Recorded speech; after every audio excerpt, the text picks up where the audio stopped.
थे कि करवा चौथ का व्रत भी मैं रखती थी। लेकिन मैं आपको बता दूं, मेरे जो हस्बैंड है वो अम्बेडकरवादी रहे शादी से पहले से ही। वो मुझे मना जी। करते थे लेकिन मैं नहीं मानती थी। तो मेरे जीवन में बदलाव काफी समय बाद आया। बुद्धं शरणं गच्छामि। हेलो दोस्तों, जय भीम। मैं संदीप बौद्ध। दोस्तों, जो सीरीज आप देख रहे हैं उसका नाम है पाखंड से प्रज्ञा की ओर। यानी कि जो पाखंडवादी व्यवस्था में हम थे, उससे कैसे बुद्ध के उस रास्ते पर हम आए जो बाबा साहब डॉक्टर अंबेडकर ने हमें 1956 में दिया। आज जिस शख्सियत से हम आपको रूबरू कराने जा रहे हैं वो एक महिला है। एक ऐसी महिला जो कभी अपने काम में, चौका और बर्तन में, अपने बच्चों में, अपने परिवार तक सीमित थी, लेकिन आज जैसे ही उनको बाबा साहब डॉक्टर अंबेडकर के द्वारा बताई गई शिक्षाएं किसी तरह से मिली, वो हम उन्हीं से जानेंगे। तो आज उन्होंने इवन अपने परिवार को नहीं बदला, अपने आप को नहीं बदला, आज वो हजारों लोगों के लिए इंस्पिरेशन है। हजारों लोगों में उन्होंने कैडर्स दिए हैं। रोजाना ऑफलाइन ऑनलाइन वो समाज में जाके कार्य करती हैं। तो उन्हीं महिलाओं से हमारी बहन जो पूनम बौद्ध जी हैं, गाजियाबाद की रहने वाली। पूनम जी, हम आपका स्वागत करते हैं अपने चैनल पर। आपका स्वागत है। जय भीम। मैं आपसे वैसे वैसे तो आप किसी परिचय की मोहताज नहीं हैं। आपके कार्य हम देखते हैं सोशल मीडिया के माध्यम से और ज़मीन पे। ऐसा नहीं कि सिर्फ सोशल मीडिया पे आप लिखने में या फिर बोलने में एक्सपर्ट हैं, बल्कि आप ज़मीन पे हमें देखने को मिलती हैं, चाहे गांव है, चाहे शहर है, गाजियाबाद है, दिल्ली है या बाहर का कोई भी क्षेत्र है। तो फिर भी हम चाहते हैं कि आप अपना छोटा सा परिचय अपने परिवार के बारे में भी साथ में हमारे दर्शकों को बताएं। सबसे पहले आप सभी को मेरा नमो बुद्धाय, जय भीम। और मैं जय भीम। पूनम बौद्ध हूँ, गाजियाबाद में रहती हूँ। मेरे जो हस्बैंड हैं वो एडवोकेट हैं। गाजियाबाद राजनगर एक्सटेंशन में उनका अपना ऑफिस है। और मैंने जो ग्रेजुएशन की वो दिल्ली विवेकानंद कॉलेज से की। और जब मेरी शादी हो गई तो एमए मैंने पॉलिटिकल साइंस से एमएमएच कॉलेज में एडमिशन लिया और पूरे साल गई भी। लेकिन हेल्थ प्रॉब्लम की वजह से मैं फाइनल एग्जाम नहीं दे पाई। और उसके साथ साथ मैंने कंप्यूटर का कोर्स और स्टेनो का कोर्स मैंने ये किया है। जी। हमारी मदर इन लॉ है। हम सभी उन्हीं के साथ रहते हैं। और अभी हाल ही में अपने बड़ी बहन का इंटरव्यू लिया ही है। जी जी जानते जी। ही हैं। बड़ी बहन जी शकुन जी का इंटरव्यू लिया था हमने जी। जी। तो आपके बच्चे और उनके बारे में थोड़ा सा बताइए हमें। हाँ, मेरे बच्चे हैं चार। दो बेटे हैं, दो बेटी हैं। और जब मैं मिशन जी मूवमेंट में जुड़ी थी तो मेरा जो बेटा था वो 2.5 साल का था। और जब मैं जाती थी कैडर में तो उसको छोड़कर जाती थी, लेकिन जो मेरी बड़ी बेटी अब वो 12th में आई है तो वो पीछे से हैंडल जी कर लिया कर। तो मेरे को ज्यादा जी दिक्कत जी। नहीं हुई। जी। बहुत बहुत मेरे साधुवाद बच्चे, आपका मैं आपको आपके बता परिचय देती के हूँ, लिए। मेरे बच्चे जी छोटे ही हैं। अभी बड़े नहीं हैं, छोटे ही जी बच्चे हैं। जी जी। वो लगता है। वैसे भी आपके कार्य आपने इतना जल्दी शुरू कर दिया। तो बहन जी, हम ये जानना चाहते हैं कि आपने जो ये कार्य आज अम्बेडकरी मूवमेंट में कर रही हैं, या आपकी जो व्यवस्था है, जो विचारधारा है, या मैं खुले शब्दों में कहूँ तो जो आज का आपका धर्म है, आप कौन से धर्म को अंगीकार करके अपना जीवन व्यतीत करती हैं? ये खुशहाल जीवन आप किन महापुरुषों की विचारधारा पे चल के जीवन यापन कर रही हैं वर्तमान में जो हम आज विचारधारा, वर्तमान में? हाँ, जी वर्तमान की जो विचारधारा हम फॉलो कर रहे हैं वो बहुजन महापुरुषों की विचारधारा को फॉलो कर रहे हैं। क्योंकि हमको पता है कि जी अगर हम बहुजन महापुरुषों की विचारधारा पर चलेंगे तो हमारा उद्धार होने से दुनिया की कोई ताकत रोक नहीं सकती। हम लोग आगे ही बढ़ेंगे। और आप लोगों ने देखा होगा जो लोग अभी भी महापुरुषों की विचारधारा से अवगत नहीं हुए हैं वो लोग 10 साल पहले भी आपको वहीं मिलेंगे और 10 साल बाद भी आपको मिलेंगे वहीं। लेकिन जो जो लोग जी जी जी। महापुरुषों की विचारधारा से अवगत हो चुका है वो दिन दुगनी और रात चौगुनी तरक्की कर रहा है। जी।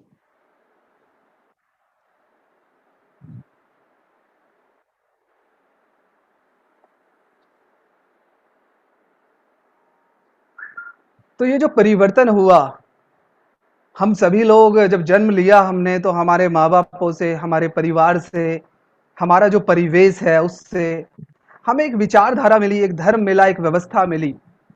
लेकिन अभी हमने उसको बदल दिया है। किसके कारण? क्योंकि हमारे महापुरुषों ने ऐसा कहा। हमारे महापुरुषों ने एक सच्चाई का मार्ग दिखाया, एक भ्रातृत्व का, बंधुता का मार्ग दिखाया, एक मानवता का मार्ग दिखाया।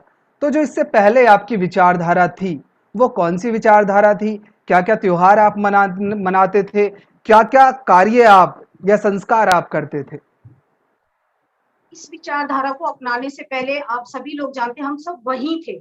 हम सभी अपने आप जी, को गर्व से बड़े हिंदू कहते थे, लेकिन असलियत हम लोग नहीं जानते थे। हिंदू धर्म में कितना अंधविश्वास, पाखंड है, कितना मतलब उसमें अगर मैं धर्म ग्रंथों की बात करती हूँ तो असमानता है। महिलाओं की। जी। हाँ जी, जी। जी, अगर मैं महिलाओं के धर्म लिए असमानता है बहुत बिल्कुल, ज़्यादा। बिल्कुल, असमानता है और महिलाओं को दबाया गया है उसमें और ऐसी-ऐसी गंदी घटिया बातें इनके धर्म ग्रंथों में लिखी हुई है कि इंसानियत और मानवता भी शर्मसार हो जाए। जब हमने जी, मनुस्मृति को पढ़ा, तो मेरे रोंगटे खड़े हो गए कि आखिर जो हमारे पुरखों ने जीवन जिया, वो कैसे जिया होगा? अगर मैं उस दौरान होती तो मैं तो शायद 1 दिन भी नहीं रह पाती। और हिंदू धर्म में ही रहकर क्योंकि डर हमारे अंदर कायम था पहले से ही क्योंकि सभी लोग व्रत करते थे, त्योहार करते थे और जब हम नहीं करेंगे तो हमारे अंदर भय होता था कि भैया उनके तो सारे काम सक्सेसफुल हो जाएँगे, हम ही रह जाएँगे, तो हमें भी करना चाहिए बढ़-चढ़ कर। तो हम उनको देखकर हम भी करते थे कि करवा चौथ का व्रत भी मैं रखती थी। लेकिन मैं आपको बता दूँ मेरे जो हस्बैंड है वो अम्बेडकरवादी रहे, शादी से पहले से ही। वो मुझे मना जी। करते थे लेकिन मैं नहीं मानती थी।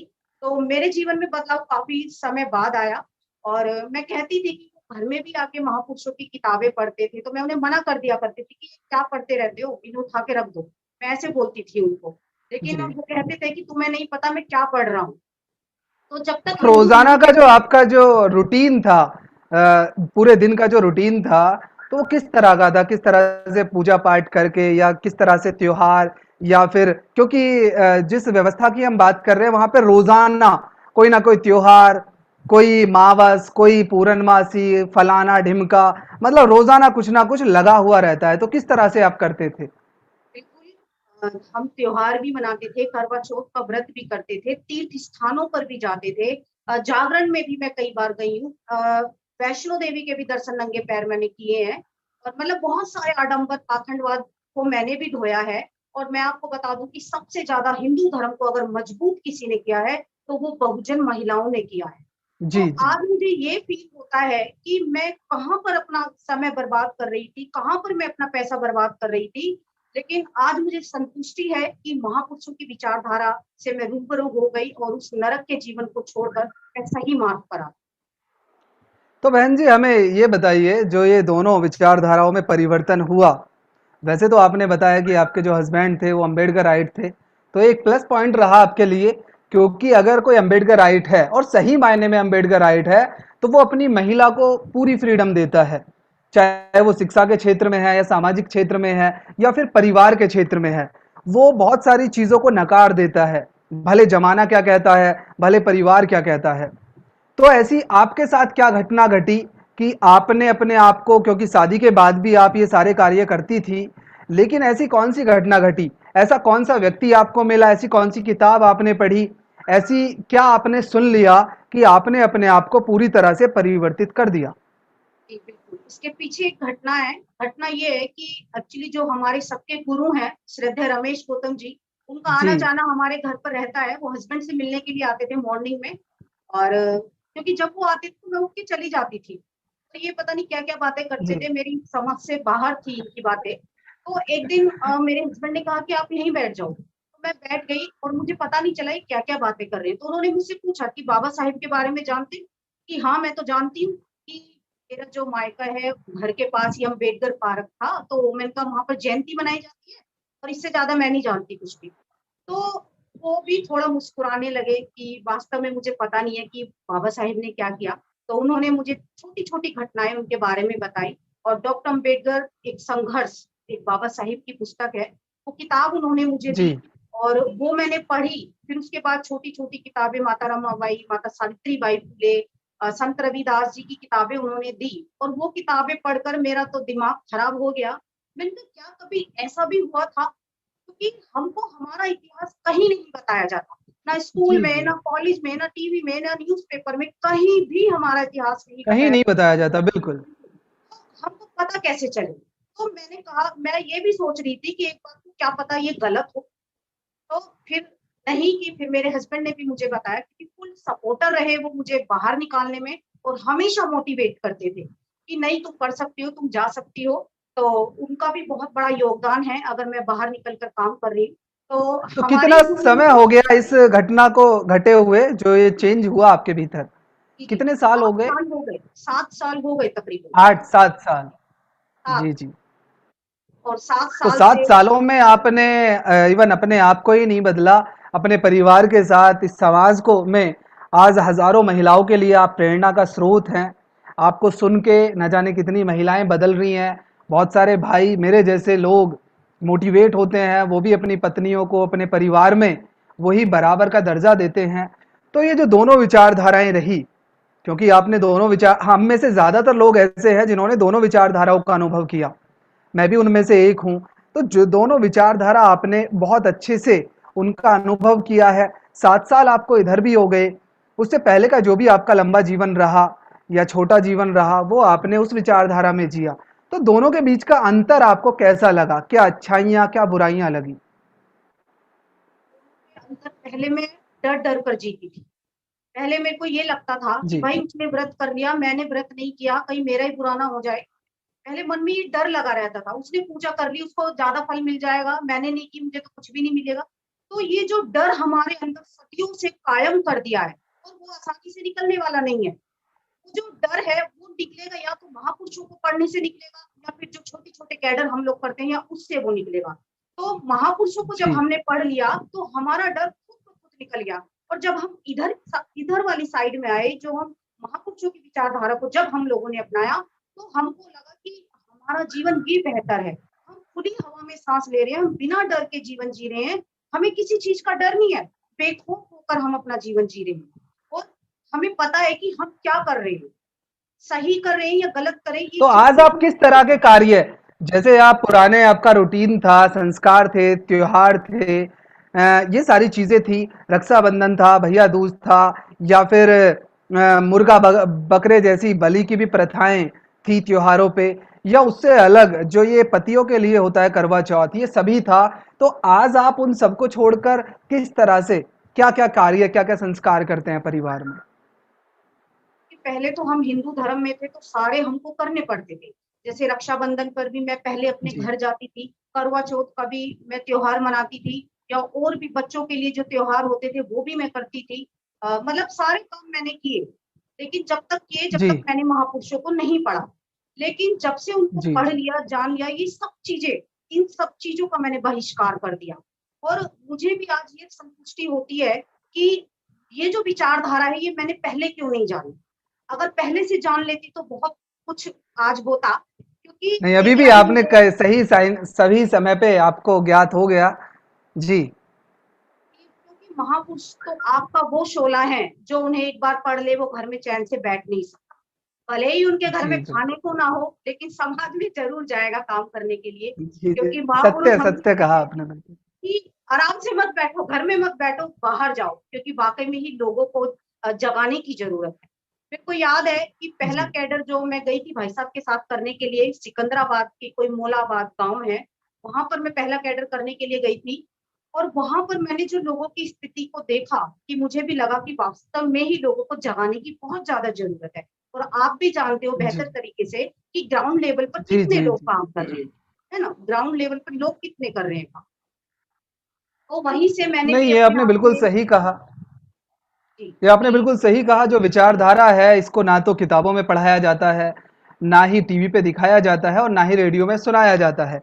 इसीलिए मेरे जैसे भी, मुझे भी इसी चीज़ से मोटिवेशन मिला कि ये जो समाज में महापुरुषों की शिक्षाओं की ज़रूरत है, जो मुझे मिला, आज मुझे कोई डायमंड मिला है, तो मैं उसे अपने तक सीमित नहीं रखूंगा, मैं लोगों में बांटूंगा, क्योंकि यही बुद्ध का संदेश है, यही महापुरुषों का संदेश है।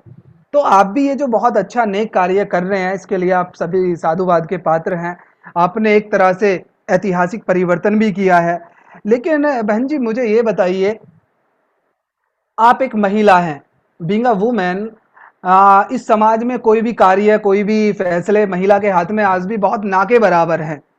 हाँ, वो कुछ फैसले ले सकती है, बहस करके, रो के, झीक के, कि भाई मुझे साड़ी चाहिए ही चाहिए, या मुझे अपने भैया के यहाँ जाना ही जाना है करवा चौथ उस पे, सॉरी, भैया दूज पे या रक्षाबंधन पे, या मुझे करवा चौथ का व्रत रखना ही रखना है। इस तरह की उसकी जो आकांक्षाएं हैं वो पूरी करा लेती है। लेकिन जब वो घर से बाहर निकलती है, अपने पर्दे हटा के लोगों से आंख मिला के बात करती है, लोगों को बताती है कि यू आर रॉन्ग, मतलब महिला बता रही है जिसको सिर्फ इतना संदेश मिला है कि तुम्हें बस सुनना है, बताना नहीं है, और ऊंची आवाज में तो बिल्कुल नहीं। लेकिन आज महिलाएं चिल्ला चिल्ला के बता रही हैं। तो आपको वैसे तो आपके पति सपोर्टिव रहे हैं, आपने बताया, लेकिन उससे अलग आपका परिवार, आपके पड़ोसी, आपके रिश्तेदार, बहुत सारे लोग हैं, उनसे किस तरह की समस्याओं का सामना आपने किया? संदीप जी, मैं आपको बता दूं, मुझे बहुत कम समस्याओं का सामना करना, बहुत कम।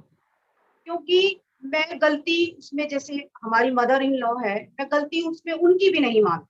क्योंकि एक्चुअली जी। हमारे बीच में समझाने वाले आए तो हम समझ गए। अगर उनके बीच में भी समझाने वाले आते तो शायद वो भी ऐसा नहीं करते।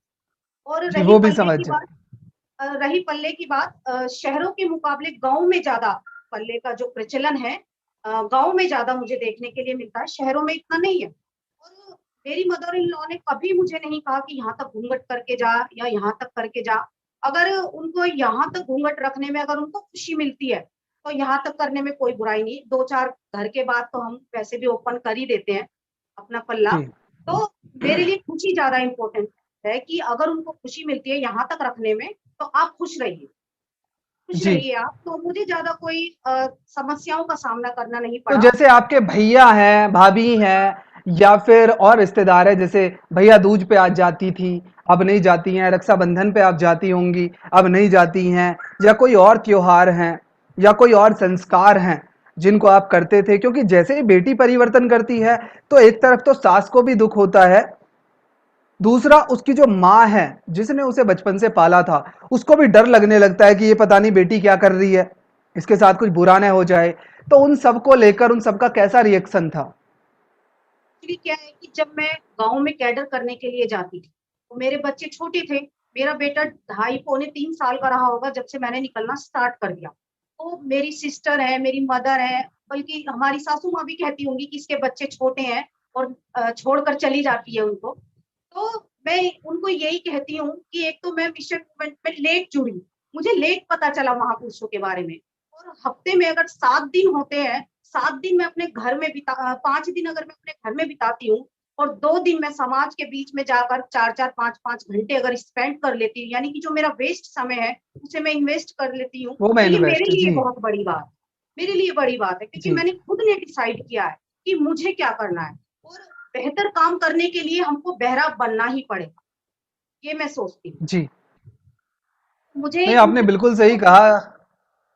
जी, जी, जी, कोई जी। ज्यादा फर्क पड़ा नहीं मुझे उनके कहने का, लेकिन वो कहती हैं कि अभी बच्चे छोटे हैं, अभी मत जा। मैंने कहा कोई बात नहीं, बच्चे बड़े भी हो जाएंगे।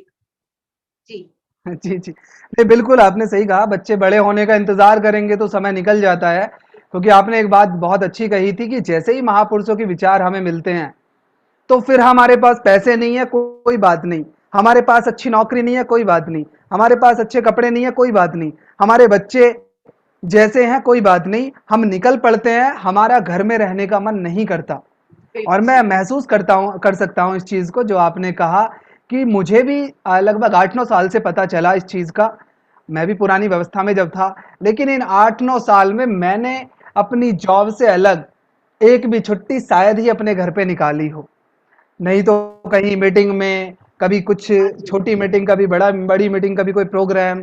तो इस बिल्कुल। चीज़ की क्योंकि जो महत्ता है, उसका अंदाज़ा हो जाता है।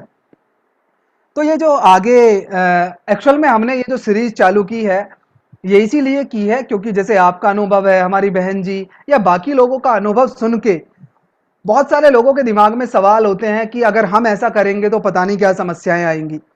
तो वो आप जैसी क्रांतिकारी महिलाओं का अनुभव सुन के या ऐसे भाइयों का अनुभव सुन के शायद उनके जीवन में परिवर्तन आए और उनके जो सवाल हैं वो सवाल नष्ट हो जाएं।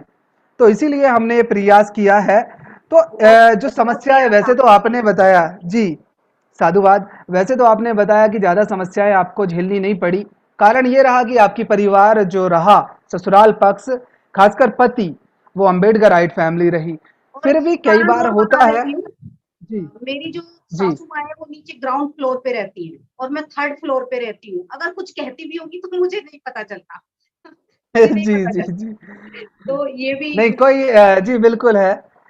तो कई बार ऐसा होता है, बहुत सारे लोगों का ऐसा अनुभव मैंने देखा है कि जब उन्हें समाज से या परिवार से प्रताड़नाएं मिलती हैं, परेशान हो जाते हैं वो, तो कई बार या फिर कोई दुख आ जाता है। सपोज करो हमने अपने घर से जो तस्वीरें हैं, जिनको हम तथाकथित अपना सर्वे सर्वा भगवान और त्रिकालज्ञ या फिर तीनों लोगों का ज्ञाता मानते थे, जिनके लिए हमने व्रत रखे, जिनके लिए हमने पूरी पकवान बनाए, जिनके लिए हम भूखे रहे, जिनके लिए हम नंगे पैर दूर दराज चलकर दर्शन करने गए, जब हम उन सबको अपने घर से बाहर निकाल देते हैं, काल्पनिक तस्वीरों को, तो एक तरह से जैसे हमारे घर में कोई अहित हो गया, कोई बुरा हो गया या फिर कोई अस्वस्थ हो गया, तो डर लगता है। उससे अलग परिवार से या बाकी लोगों से जो बहुत कुछ सुनने को मिलता है, उन सबको सुनकर बहुत सारे लोगों का मन करता है कि भाई इससे तो हम पहले ही ठीक थे।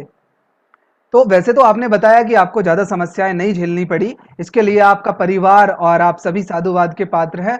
लेकिन फिर भी क्या कभी आपके मन में ऐसा आया कि नहीं भाई ये हम मैंने गलत स्टेप ले लिया? नहीं नहीं, बिल्कुल भी नहीं आया। मुझे तो ये लगता है, मुझे ये दुख होता है कि मैं पहले क्यों नहीं जुड़ी। आज से 10 साल 15 साल पहले से ही क्यों नहीं मैंने महापुरुषों के बारे में जाना। और मैंने जब से जान लिया, आप यकीन मानिए कि मेरे जीवन में बहुत बड़ा बदलाव आया है। क्योंकि अगर आप भी जानते हैं अच्छी तरीके से, आप भी कैडर देते हैं कि अगर महिला बदल जाती है तो उसका पूरा परिवार बदल जाता है। जी पुरुषों के बदलने से कुछ नहीं होने वाला। अगर मान लीजिए मेरे पति अम्बेडकरवादी हैं और मैं नहीं हूँ, तो मैं जैसी खुद हूँ मैं वैसी ही अपने बच्चों को बनाऊंगी। जी जी। तो इस तरफ आकर महापुरुषों की विचारधारा से रूबरू होकर मेरे जीवन में तो बहुत बड़ा बदलाव आया है। मेरे अंदर का सारा डर खत्म हो गया है। और देखिए, दिन दुगनी रात चौगनी हमारे घर में तरक्की भी हुई। बहुत बहुत अच्छे, मतलब कभी आपने मन नहीं किया, ये बहुत अच्छा रहा। क्योंकि जो सचमुच निष्ठा से परिवर्तन करते हैं, देखिए जीवन में दुख सुख तो दो पहलू हैं। जो लोग पूजा पाठ करते हैं हॉस्पिटल में, वो भी लाइन में मिलेंगे आपको इलाज करते हो और करवाते हुए। ज्यादा मिलेंगे आपको। बिल्कुल, उनको भी बुखार होता है, उनको भी कैंसर होता है, उनको भी एक्सीडेंट होता है। जो किसी को नहीं मानते उनका भी होता है, क्योंकि ये तो एक प्राकृतिक अप्राकृतिक दुर्घटनाएं हैं जो सभी के सामने आनी हैं। लेकिन इससे इतर अगर हम मेहनत करके, और मैं भी इस बात का साक्षी हूं कि महापुरुषों के विचारों को सचमुच अंगीकार करके जो तरक्की हम पा सकते हैं, वो जीवन में अन्य किसी और साधन से और विचारधारा से नहीं पा सकते। जी। तो आपका परिवार बहुत सही मायने में बहुत सपोर्टिव है। तो आपने जो अब तक कार्य किए, आपके कार्य बहुत सराहनीय हैं। मैं बड़ा इंस्पायर्ड रहता हूं, खासकर महिलाओं से, क्योंकि महिलाएं जब निकलती हैं, ऐसे ही बाबा साहब डॉक्टर अंबेडकर ने नहीं कहा कि मैं इस समाज की प्रगति इस समाज के द्वारा की गई महिलाओं की प्रगति से आंकता हूं।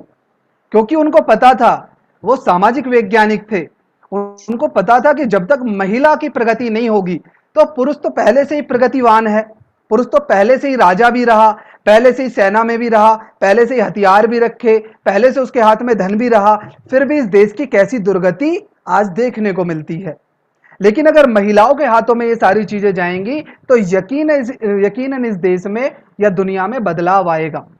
तो आपके जो अब तक कार्य रहे या आगे, आप किस तरह से इस संदेश को, इस विचारधारा को आगे भविष्य में लोगों तक पहुंचाने का प्रयास करेंगी, इस पे थोड़ा सा बताइए। जी संदीप जी, मैं भी मानती हूँ कि देखिए, बिना महिलाओं के समाज में बदलाव नहीं हो सकता। और जी बाबा साहब डॉक्टर अंबेडकर तो कह के भी गए कि महिलाएं जो है पुरुषों से ज्यादा समझदार होती है। वो संविधान में भी लिख कर गए कि महिलाएं जी 18 साल में समझदार होती हैं और पुरुष 21 साल में। तो जी महिलाओं की जो काबिलियत है, महिलाओं की जो विद्वानता है, उसको सबसे पहले हमारे बाबा साहब डॉक्टर अंबेडकर ने उसको पहचाना। और वो जानते थे कि महिलाएं जो ठान ले वो करके छोड़ती हैं। महिलाओं में वो जी पावर है, महिलाओं में ताकत है कि अगर किसी चीज को भी करने की ठान ले तो उसे दुनिया की कोई ताकत हटा नहीं सकती। अगर मैंने बुद्धिज्म का मार्ग अपनाया है, अगर मैंने अपने महापुरुषों की विचारधारा पर चलने का जो हिम्मत दिखाई है, तो ये कहीं ना कहीं प्रेरणा हमको अपने महापुरुषों से मिलती है। और महापुरुषों ने हमको जो सिखाया है वो संघर्ष करना ही सिखाया है। जी हमें थक कर हार कर बैठना नहीं है कि अगर हमारे जीवन में कुछ थोड़ा सा भी हो गया और हम थक कर हार कर बैठ गए, ऐसा नहीं है। फिर हम क्या महापुरुषों को पढ़ रहे हैं। तो मेरा यही है कि बिना महिलाओं के समाज में बदलाव नहीं हो सकता और ज्यादा से ज्यादा महिलाओं को अपने महापुरुषों के बारे में तो पढ़ना किस चाहिए। तरह से ये शिक्षाएं किस तरह से महिलाओं तक सही तरीके से पहुंच सकती हैं? आपने मतलब क्या इसके बारे में, क्योंकि आपको अनुभव है, तो कौन सा रास्ता इसके लिए सबसे बेस्ट है महिलाओं को महापुरुषों की शिक्षाएं देने का? जी, बिल्कुल। देखिए, उनको तर्क के आधार पर हम लोग समझा सकते हैं। और दूसरी बात कि हमको किसी की बुराई नहीं करनी है। हमको अपने महापुरुषों की उनकी जो है उनकी बेस्ट यानी अच्छी चीजें उनको बतानी है। दूसरी बात, जो महिलाओं की आंखों पर जो अंधविश्वास और पाखंडवाद की जो पट्टी बंधी हुई है, उसको हम लोगों को हटाना है। क्योंकि जब तक महिलाएं अंधविश्वास और पाखंडवाद में रहेंगी, तब तक वो अपने महापुरुषों की कीमत को नहीं जान पाएंगी जी कि कितना कुछ सहकर उन्होंने हमको इस काबिल बना दिया कि आज मैं आपके सामने बोल पा रही हूँ। ये महिलाएं अभी भी बहुजन समाज की नहीं जानती। वो सबसे पहले देखिए, ये हम छोटी-छोटी किताबों के माध्यम से भी कर सकते हैं, जो महिलाएँ पढ़ी लिखी हैं, लेकिन जो महिलाएँ पढ़ी लिखी नहीं है, वो सुन सकती हैं। जी, ये कैडर में जाके सुन सुनना सकती हैं वो, या सोशल मीडिया के द्वारा सुन सकती हैं आज के समय में। जी बिल्कुल, लेकिन मैं आपको इस समाज की सबसे बड़ी विडंबना ये बता दूँ कि अगर 100 को बुलाने जाएँगी, तो मुश्किल से 10 महिलाएँ निकल कर आएँगी। जी 10 महिला मुश्किल से निकल कर आएँगी, उनको अच्छा बैठने के लिए भी मिलता है, अच्छा खाने के लिए भी वहाँ पर मिलता है, लेकिन तब भी नहीं आती। और कहीं अगर जागरण हो, कीर्तन हो, बिन बुलाए लाइन लगा लेती हैं। क्योंकि आप सुबह 4 या 5 बजे देवी के दर्शन नहीं कराते हो ना, इसलिए महिलाएं नहीं आती, वहां तो पूरी रात बैठी रहती हैं। हाँ, और देखो, महापुरुषों की बातें सुनने के लिए नहीं आएँगी, जिसको सुनकर उनका ही भला होगा, उनके ही परिवार में उनके ही बच्चे विकास करेंगे, वो चीज़ को नहीं समझ पा रही हैं। और जब तक अंधविश्वास में रहेंगी, तब तक वो महापुरुषों को समझ ही नहीं सकती, मैं ऐसा मानती हूँ। और जिस दिन उन्होंने महापुरुषों को समझ लिया, जान लिया, क्योंकि मैं अगर अपनी बात करूँ, हम सभी पहले वहीं थे। मैं भी वही थी, जी बिल्कुल मैंने भी बिल्कुल। शादी के बाद संतोषी माँ के व्रत किए हैं, मैं भी बहुत लेट-लेट के पूजा करती थी और मैं भी मतलब बहुत तीर्थ स्थानों पर गई, लेकिन तब तक गई जब तक मैंने महापुरुषों को नहीं पढ़ा। जी महापुरुषों को अगर वो पढ़ेंगी, समझेंगी, जानेंगी तो डेफिनिटली वो उस दलदल से बाहर निकल जाएँगी। जी, जी, बिल्कुल आपने सही कहा। और देखिए, हमारे महापुरुष बड़ा दूर का सोचने वाले रहे हैं, क्योंकि महामना ज्योतिबा फूले जी ने 1848 में महिलाओं के लिए स्कूल खोला, बेटियों के लिए स्कूल खोला, बेटी बेटों के लिए नहीं खोला, क्योंकि उनको पता था कि अगर महिला, और हमारी माता सावित्रीबाई फूले जो कि अनपढ़ थी, उनको पढ़ा के टीचर बनाया, तो इससे अंदाजा लगता है कि हमारे महापुरुष कितने दूरदृष्टा रहे। बाबा साहब डॉक्टर अंबेडकर ने महिलाओं को मुख्य रूप से ये कहा कि भाई जब तक महिलाएं भागीदारी नहीं देंगी या तरक्की नहीं करेंगी, तो सोसाइटी या समाज की तरक्की संभव नहीं है।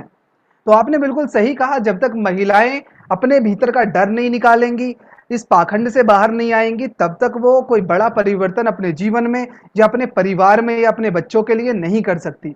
तो आखिर में आपसे एक और सवाल है। आपके पास 7-8 साल का ये अनुभव है समाज में जाने का, कार्य करने का, महापुरुषों को पढ़ने का, आपने हजारों को समझाया है, आपका संदेश आज लाखों लोगों तक पहुंचता है। तो आप अपने जो हमारे दर्शक हैं, खासकर हमारे चैनल के माध्यम से जो भी, या इस वीडियो को लोग जहां भी सुने, जहां भी देखें, उनके लिए आप क्या संदेश देना चाहते हैं? जो समाज में महिलाएं हैं खासकर, उनके लिए आप क्या संदेश देना चाहते हैं? देखिए, बाबा साहेब ने एक पुस्तक में लिखा था कि यदि कोई मेरा सच्चा अनुयायी है, तो वो 4 या 5 लोगों के जीवन में उजाला कर दे। यानी कि वो हिंदू धर्म जो नरक भरा जो जीवन वो जी रहे हैं, उनको निकाल कर उनको बुद्धिज़्म की ओर लेकर के आए, उनको रोशनी प्रकाश की ओर लेकर आए, तो मैं उसके जीवन को सफल मानता हूँ। तो मैं समझती हूँ कि ये हर उस जागरूक व्यक्ति की ज़िम्मेदारी बनती है, जो खुद समझ जाता है, जो महापुरुषों की विचारधारा से खुद तरास अपने आप हो जाता है, तो ये उस जागरूक व्यक्ति की ज़िम्मेदारी बनती है कि वो आगे भी 4 लोगों को बताए, फिर जी वो और आगे 4 लोगों को बताए। अगर इस तरीके से काम करते रहे, तो बहुत तेज़ी से जो है मिशन मूवमेंट बाबा साहेब का आगे बढ़ेगा। और दूसरी बात कि ये मिशन मूवमेंट या समाज में बदलाव तब तक नहीं आएगा, जब तक महिलाएँ आगे नहीं आएँगी। क्योंकि किसी भी परिवार की जो रीढ़ की हड्डी होती है, वो महिला होती है। और महिलाएँ जब तक आगे नहीं आएँगी, तब तक समाज में बिल्कुल अच्छा, भी जैसे कोई महिलाएं आगे आना चाहती हैं, लेकिन अगर उनके पुरुष, उनके पति, उनका भाई, उनके पिता उनको आगे आने से रोकते हैं, तो उनको क्या करना चाहिए? उनके लिए क्या संदेश है आपका? बहुत सारी महिलाएँ ऐसी हैं जो हमसे अपनी बात शेयर करती कि भाई मैं तो आना चाहती हूँ, लेकिन मेरे पति नहीं आने देते। जी ऐसी बहुत सारी महिलाएँ हैं। लेकिन मैं आपको बता दूँ, जो महिलाएँ बाबा साहेब को पढ़ लेती है, जो संत रविदास जी को पढ़ लेती है, वो महिला घर में रुकती ही नहीं, चाहे घर में उनका कितना भी विरोध हो। वो महिला रुकने वाली नहीं है। नहीं, उन और पतियों को, उन पुरुषों को आपका क्या संदेश है जो ऐसा करने से रोकते हैं?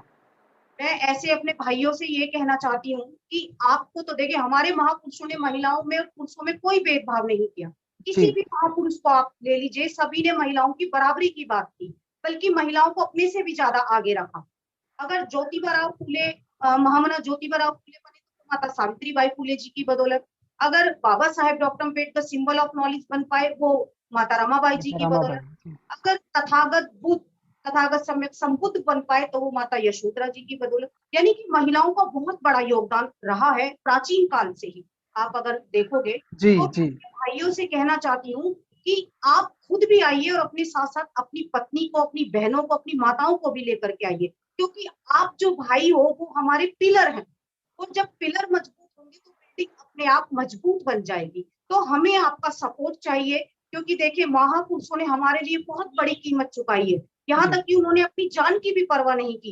जी, जन अपने जागरण, बच्चे कुर्बान कर दिए। बिल्कुल अपने बच्चे कुर्बान कर दिए, अपनी जान तक परवाह नहीं उन्होंने की। संत रविदास जी को देखिए राजस्थान की चित्तौड़ के किले में उनको मार दिया गया, है ना? जी, तो उन्होंने अपनी जान की भी परवाह नहीं की और जन जागरण का अभियान जो है उन्होंने शुरू किया और मरते दम तक उसको वो करते रहे। तो क्या हमारी जिम्मेदारी नहीं बनती कि हम अपने वेस्ट समय को समाज के बीच में जाकर उसको इन्वेस्ट करें?